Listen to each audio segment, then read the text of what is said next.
उपनगर पोलीस ठाणे हद्दीत अज्ञात चोरट्यांनी बंद घर फोडून सोन्या चांदीचे दागिने आणि रोख रक्कम असा सुमारे 5 लाख रुपयांचा मुद्देमाल चोरून नेल्याची घटना उघडकीस आली आहे। या प्रकरणी उपनगर पोलीस ठाण्यात गुन्हा दाखल करण्यात आला आहे। या प्रकरणी मनोज आनंद पाचोरकर वय 56 वर्ष राहणार श्री हरिहर निवास महारुद्र कॉलनी इच्छामणी गणपती मंदिरा शेजारी उपनगर यांनी फिर्याद दिली आहे।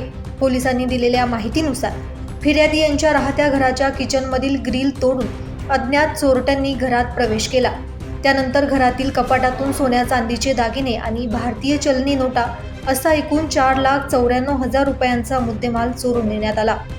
या घटनेची माहिती मिळताच पोलीस उपायुक्त किशोर काळे, सहाय्यक पोलीस आयुक्त संगीता निकम, वरिष्ठ पोलीस निरीक्षक जयंत शिरसाट, पोलीस उपनिरीक्षक सपकाळे आणि श्रेणी पोलीस उपनिरीक्षक गोसावी यांनी घटनास्थळी भेट देऊन पाहणी केली।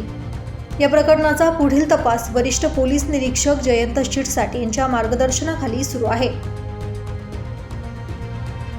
दैनिक भ्रमरसाठी प्रतिनिधी आकाश भालेराव, नाशिक।